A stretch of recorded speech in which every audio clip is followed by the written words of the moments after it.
Copyrights కు సంబంధించిన కేసును బాంబే హైకోర్టు నుంచి మద్రాసు హైకోర్టుకు బదిలీ చేయాలని ప్రముఖ సంగీత దర్శకులు ఇళయరాజా వేసిన పిటిషన్ను సుప్రీంకోర్టు తోసిపుచ్చింది.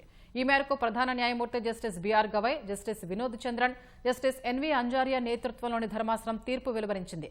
కాపీరైట్స్ కు సంబంధించి మద్రాసు హైకోర్టులో ఎలాంటి కేసులు పెండింగ్లో లేవని సోనీ మ్యూజిక్ ఎంటర్టైన్మెంట్ తరఫు న్యాయవాది ధర్మాసనం దృష్టికి తీసుకెళ్లారు. అలాంటప్పుడు కేసును మద్రాసు హైకోర్టుకు బదిలీ చేయమని కోరడంలో సరైన కారణం కనిపించడం లేదని వాదించారు. ఈ వాదనలతో ఏకీభవించిన ధర్మాసనం కేసును బదిలీ చేయడానికి నిరాకరించింది.